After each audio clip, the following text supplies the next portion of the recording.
Bonjour à tous, moi c'est Nadia Loriga, je suis passionnée de tarot et je vous propose aujourd'hui une nouvelle fois une petite leçon de tarot et on va parler du pape.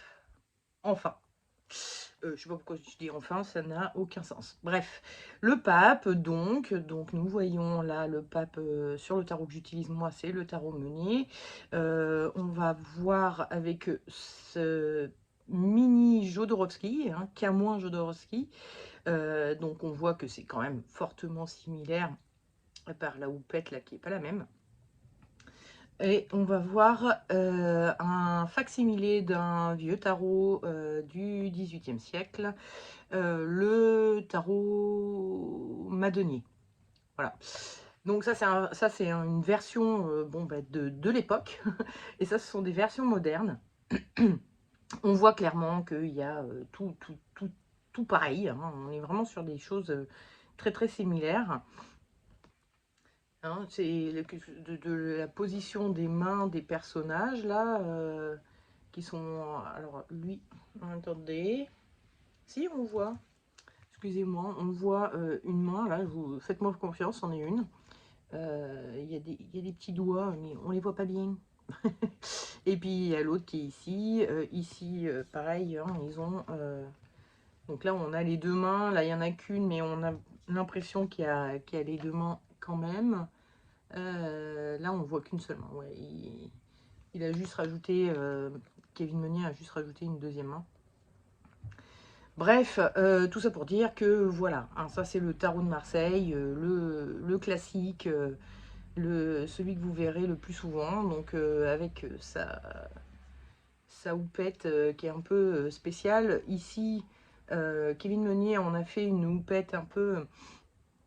Enfin, ça ressemble à.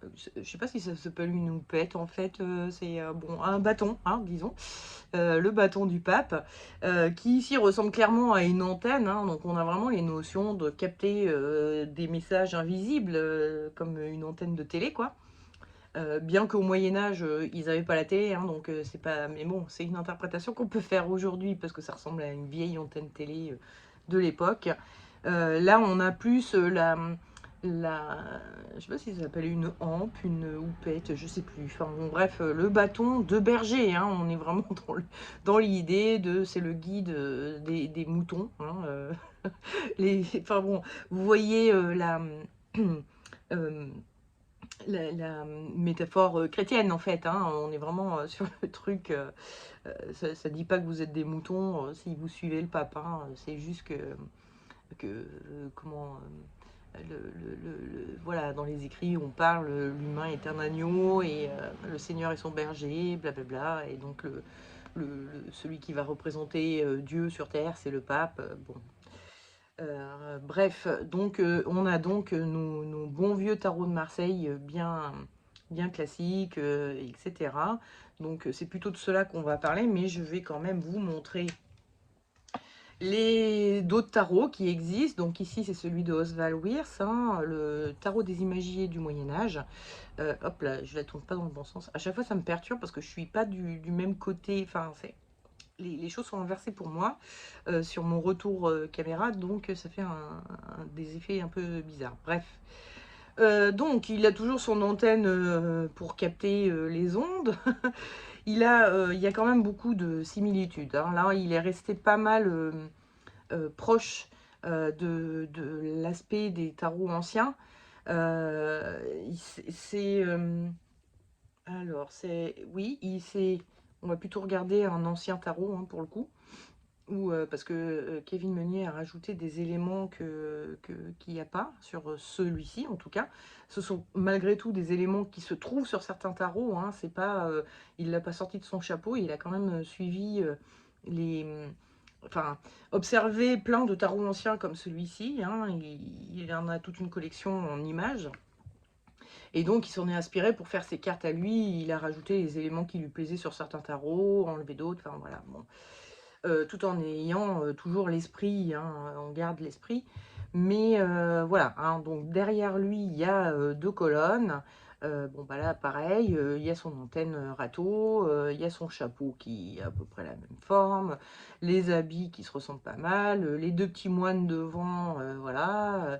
La position de la main qui est un tout petit peu plus en l'air que sur les tarots anciens, mais bon, avec toujours les deux doigts, hein, vous savez, le pape. Quand il fait ça, c'est pour bénir les gens, hein, donc il est toujours en position de bénir ceux qui sont venus le voir. Donc voilà, on a toujours ces aspects qui sont là. Il a même ses gants avec la croix dessus, enfin tout pareil, quoi. Là, pour le coup, Vir, ça n'a pas trop modifié les choses. Passons maintenant donc au je cache le nom parce que c'est pas le vrai nom, hein, dans le Rider-Waite Smith. Le pape s'appelle pas le pape, il s'appelle le hiérophante. Donc comme je vous expliquais déjà dans plusieurs autres vidéos, Waite a voulu un peu déchristianiser le tarot, le rendre un petit peu moins chrétien. Il y a toujours des éléments, hein, qui sont là un peu chrétiens, mais pas que. Et notamment, il voulait rendre, enfin, le pape, c'était vraiment beaucoup trop chrétien, voire même catho. Donc, il s'est dit, on va appeler ça le hiérophante. Hiérophante, ça veut dire prêtre, en fait, en gros, hein. Sauf que c'est pas forcément prêtre associé à une religion en particulier la religion chrétienne. Donc, il a appelé ce personnage le hiérophante. On voit qu'il a toujours, donc il y a toujours les grosses colonnes. Alors là, il a bien insisté sur les colonnes. Il a toujours, comme la papesse, hein, vous vous souvenez, elle est devant des colonnes, elle aussi, hein, donc, enfin, la grande prêtresse, pardon, dans le Rider-Waite.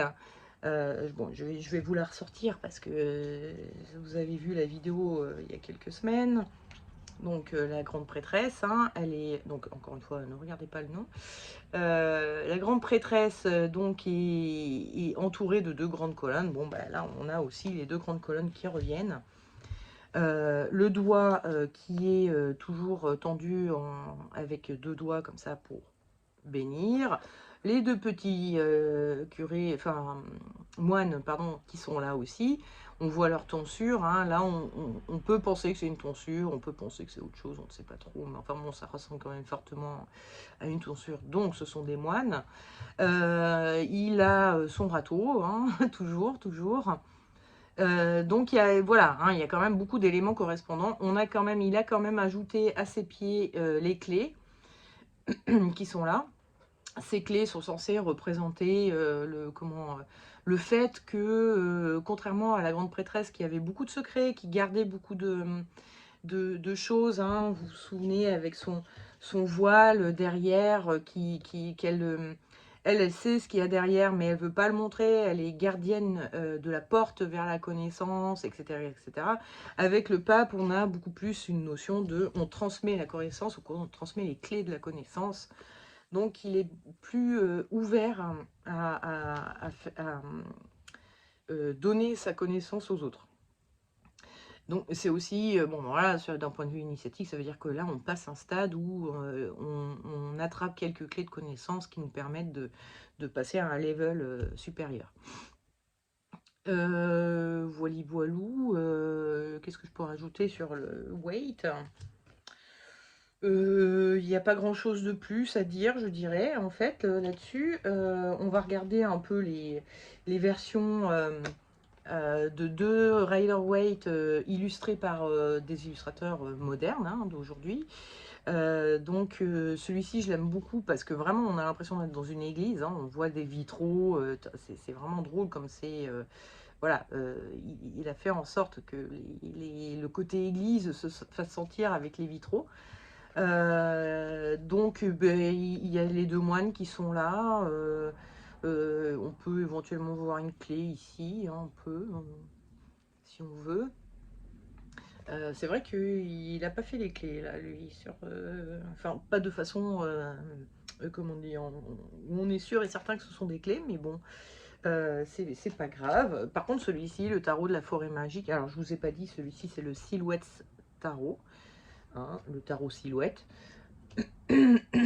Je suis désolée, les noms des artistes, je les connais pas, hein, pardon, mais ce sont des artistes asiatiques, donc je retiens pas, et en plus je sais même pas les prononcer, donc voilà, c'est pas terrible.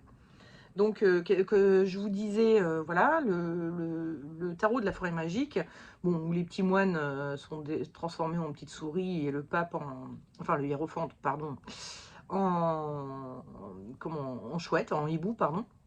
Il a ses deux petites clés, il a ses deux colonnes, et puis voilà, sa cape rouge, son râteau, excusez-moi, le râteau est là, hein, est-ce que lui, il a son râteau? C'est ouais, pas vraiment, je saurais pas dire, là, il n'y a pas vraiment le râteau, là, il est plus. Pardon, excusez-moi. Mais il y a quand même cette notion où il y a la transparence, donc à travers lui, on va accéder à la connaissance, quoi. Derrière lui, il y a la connaissance, donc il y a quand même cette notion où il est là pour apporter les clés de la connaissance, je vous montre le comparatif, hein. C'est... Ouais, même sur ce jeu-là, hein, la traduction, hein, je vous avais déjà dit, hein, mais la traduction du hiérophante, hein, c'est écrit là, de hiérophante, ok. La traduction, c'est le pape. El papa, il papa, enfin bon, c'est... Et par contre, en allemand et en je sais pas quoi, je sais pas ce que c'est cette langue-là, il y en a un en allemand, j'imagine, et puis l'autre en je sais pas quoi. Bref, ceux-là, ils ont bien traduit en hiérophante. Alors, je pense que c'est une question de droit d'auteur, hein. On n'a pas le droit de traduire Waite, parce que les héritiers de Waite demandent des fortunes. J'avais entendu dire ça. Euh, et c'est pour ça que mon jeu, à moi, d'ailleurs, il s'appelait pas le tarot de Rider-Waite, hein, dans son boîtier. Le boîtier, c'était le véritable tarot de Marseille. Donc, autant vous dire que c'était complètement à côté de la plaque. Et du coup, bon, je sais pas pourquoi ils ont mis le véritable tarot de Marseille. Franchement, c'était complètement débile. Mais en tout cas, ils n'ont pas fait les traductions parce que je pense qu'ils n'avaient pas le droit. On n'a pas le droit de traduire les écrits de Waite. Donc, est-ce qu'on a le droit de traduire les cartes elles-mêmes quand on les fait en version française? J'ai l'impression que non. Donc c'est pour ça que très souvent vous trouvez des versions anglaises en fait, enfin, bon là ça a été tout traduit, mais par exemple celui-ci il est pas, pardon, excusez-moi, il est en anglais, et pourtant l'auteur est asiatique, hein, il vit en Asie, je me rappelle plus quel pays exactement, mais c'est peut-être la Chine, mais ça peut être coréen, enfin je me rappelle plus, mais bon bref, c'est une auto-édition ça, hein, c'est un gars qui a fait ça, il a fait un jeu, puis il l'a vendu comme ça, donc j'ai mis des mois à l'avoir. Mais bon, bref, enfin des mois, j'exagère, mais ça a mis un peu de temps à arriver jusqu'à moi. Mais bon, voilà, il a écrit en anglais, et finalement, les trois quarts des jeux que vous trouverez seront en anglais. Après, vous pourrez trouver déjà des versions des Français qui ont fait ce jeu, j'imagine, hein, qu'il y a des illustrateurs français qui s'y sont mis. Donc les livrets peuvent être en français. Et puis des versions traduites, des livrets de lui, par exemple. Enfin, lui, il n'y a pas de version traduite, mais voyons voir si celui-ci, il y a une version française. Parce que c'est quand même sur le boîtier, c'est quand même écrit le tarot de la... en français. Et donc, j'imagine que... oui, c'est ça, il y a une version française. Donc, bon, bref, c'est souvent traduit en plein de langues. Parce que c'est un jeu qui... C'est le jeu le plus vendu au monde, hein, le Rider-Waite. En particulier dans ces versions où on a des illustrateurs qui ont repris le tarot à leur sauce. Et donc, ce sont des jeux qui sont vendus un peu mondialement, quoi, hein. C'est pas un jeu franco-français.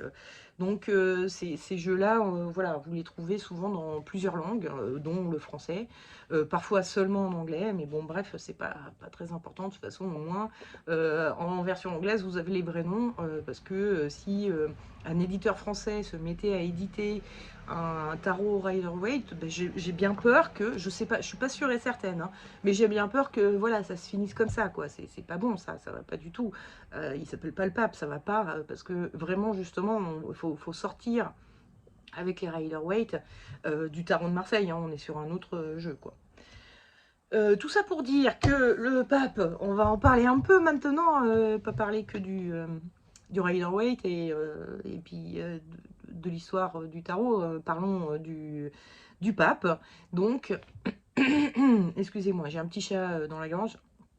Donc, nous voyons un personnage qui est assis. Alors, enfin, on suppose qu'il est assis, en tout cas, il est grand hein, par rapport à ces personnages-là. Donc, il y a une notion de celui-ci est plus important que cela. Celui-ci, c'est peut-être un peu le patron de cela.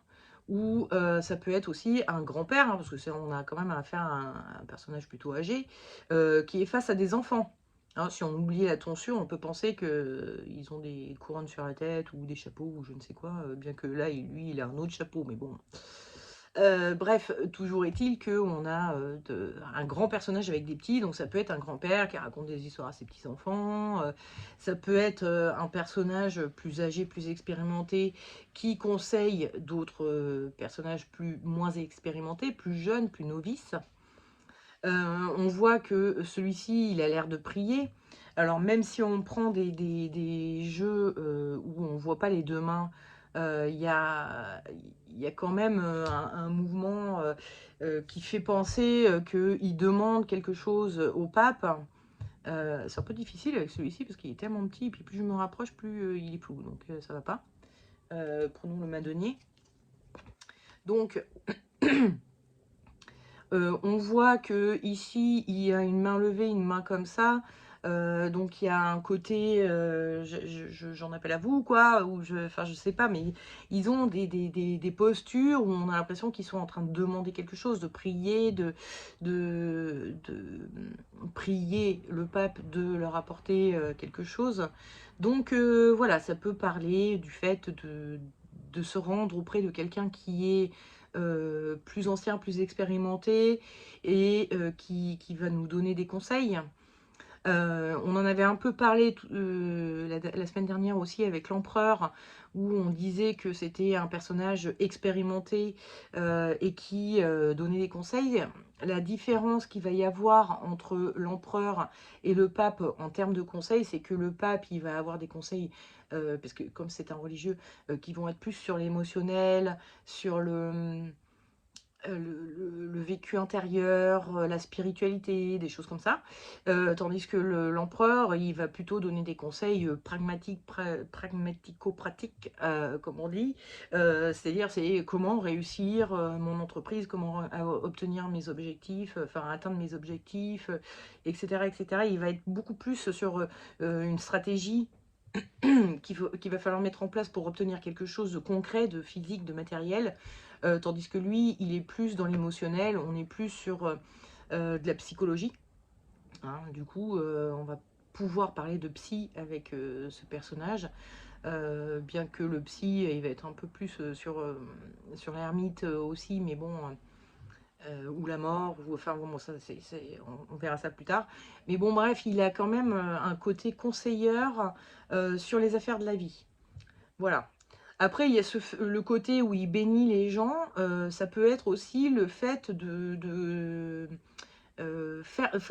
signer des contrats. Alors ça peut être un mariage, hein, il est en train de bénir voilà, deux personnes qui veulent se marier, mais ça peut être toutes sortes de contrats, entre guillemets, ça peut être un notaire, ça peut être en termes de métier ou de personnage que vous pourriez croiser, un notaire, quelqu'un comme ça, qui va vous aider à signer vos contrats pour faire la médiation entre deux personnages qui sont en désaccord, etc. Donc il a un côté médiateur, c'est un médiateur entre Dieu et les hommes, mais aussi entre les hommes entre eux, quoi. Quoi d'autre quoi d'autre? Il y a le côté houppette aussi, et puis aussi chapeau qui est qui monte comme ça vers le haut, où on a vraiment ces notions de médiumnité, de parler je sais pas, à Dieu, aux anges, etc. Ouais, un peu médium qu'on va avoir avec lui, où il capte vraiment des infos invisibles, quoi, les ondes, des êtres qu'on ne voit pas, des êtres invisibles. En plus, bon, c'est un peu le rôle du pape, hein, donc il y a vraiment cette notion un peu médiumnique qui peut y avoir chez lui. Il y a le fait aussi que, je vous parlais tout à l'heure qu'il était conseillé, ça se voit un peu avec la main aussi, où il est en train de montrer une direction, de dire: «Tu devrais aller par là, si tu veux, surmonter, l'épreuve dans laquelle tu es ou obtenir, enfin voilà, quelque chose».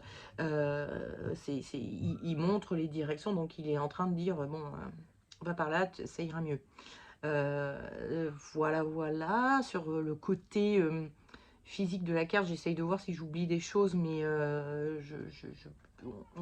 si ça me revient, encore une fois, j'ai rien préparé, hein, mais donc si ça me revient, je vous le dirai dans le désordre, c'est pas grave. En termes de vécu, alors en termes de vécu, on se retrouve face à un personnage qui pour la première fois, enfin face à une carte qui pour la première fois ne contient pas qu'un seul personnage. On en a 3. C'est la première fois qu'il y a plusieurs personnes sur une carte. Donc, on peut être à la fois ici, ici, ici, enfin voilà. Donc, il va falloir prendre la position d'à peu près tous les personnages.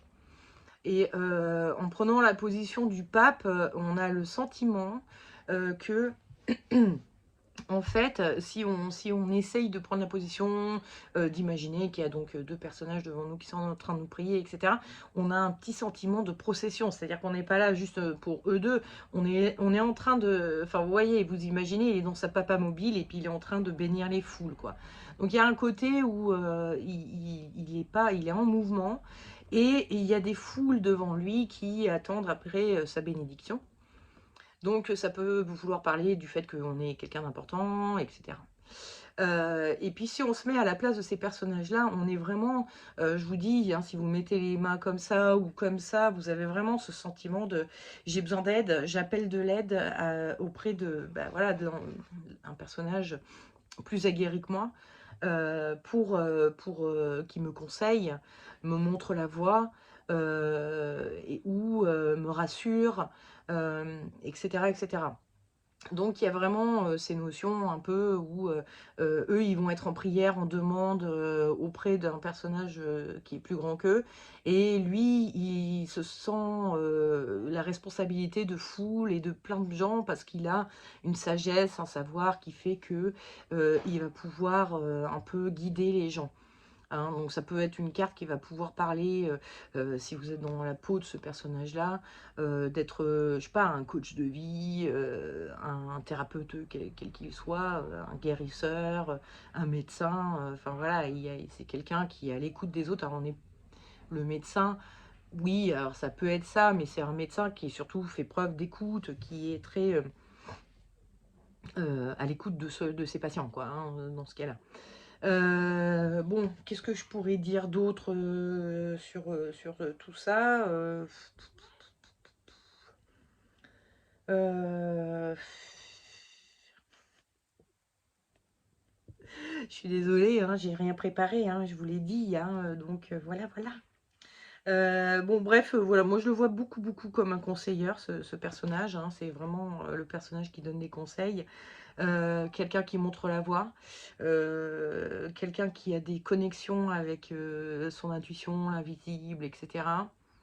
Ça peut être un personnage âgé aussi ou en tout cas expérimenté, dans la vie, il est pas forcément très vieux, mais il a une certaine expérience de la vie. Il est passé par des expériences que si on les vit actuellement, bah, c'est pas plus mal d'aller les voir. Puis voilà, le côté procession aussi, donc qui peut être, intéressant.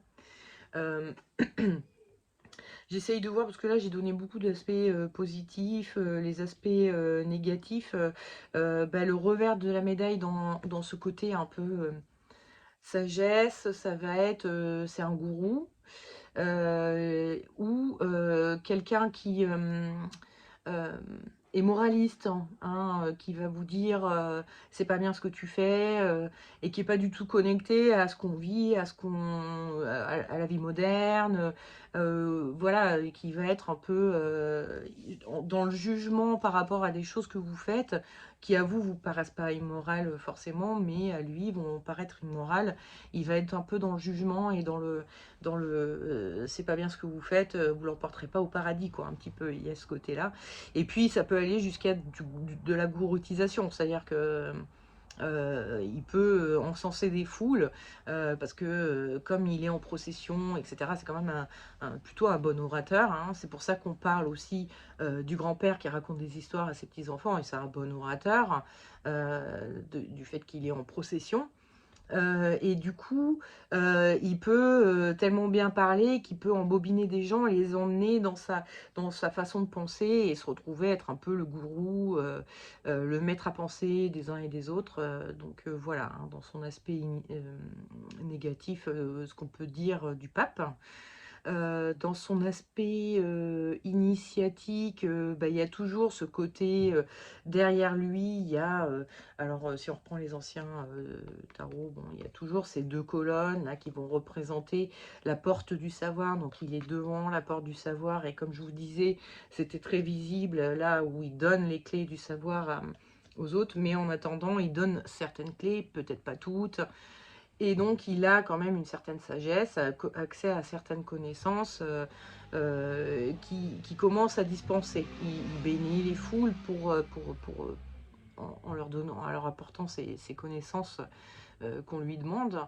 Mais il reste encore un peu, bon voilà, il y a des choses qu'il sait qu'il ne va pas encore vous donner. Il attend, le pape, il va attendre que vous soyez prêts pour recevoir les enseignements nécessaires.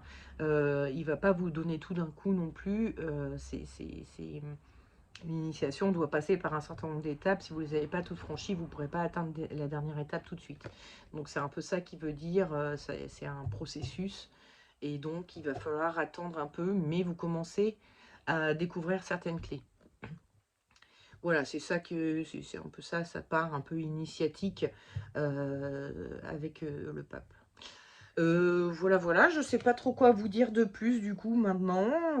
J'essaye de voir si j'ai des choses à rajouter, mais non, je ne crois pas. Voilà, bon bah écoutez, hein, souvent des fois après, c'est plus tard, genre quand je dors, enfin quand je m'endors ou je sais pas quoi, que je me dis: «Ah, j'ai oublié de parler de cet aspect de la carte et tout». Bah tant pis, voilà, c'est un aspect, encore une fois, j'essaye de vous montrer que, bah voilà, c'est en regardant le râteau que je pense à la médiumnité, c'est en regardant une main qui fait ça, que je me dis, tiens, il est en train de montrer un truc. Enfin voilà, hein, c'est en voyant qu'il y a des petits personnages des grands, que je me dis, bah, il y en a un qui a des connaissances que les autres n'ont pas, il y en a un qui est expert, les autres sont novices. Enfin, encore une fois, c'est vraiment en regardant la carte que il y a des milliers de façons de l'interpréter, le pape. Ce serait impossible, enfin le pape ou n'importe quelle carte, en fait, ce serait complètement impossible de vous faire quelque chose d'exhaustif sur une carte, parce que ça dépend de vos questions, ça dépend de la stratégie du tirage, ça dépend de plein de choses, ça dépend de ce qui va vous sauter aux yeux au moment où vous allez regarder la carte pour la première fois, ça dépend si vous allez parler de vécu ou de concret. Donc le vécu, hein, encore une fois, va falloir vivre la position du pape, c'est-à-dire vous mettre dans sa position, ou au moins vous imaginez dans sa position, et puis vous mettre ensuite dans la position des deux personnages ici, pour voir qu'est-ce qu'ils ressentent réellement. Donc ce sont vraiment des conseils, je vous fais carte par carte, mais en gros, hein, le conseil c'est toujours ça, regardez ce qu'il y a, voyez à quoi ça vous fait penser, et puis mettez-vous dans sa position et voyez ce que vous ressentez, et voilà, vous saurez interpréter les cartes. Je vous donne juste 2-3 petits trucs qui me viennent là quand je fais mes vidéos, que je n'ai pas préparé encore une fois. Voilà. Bon, bah écoutez, je vous dis à la semaine prochaine. On passe à la carte suivante, la numéro 6, l'amoureux. Voilà, ciao!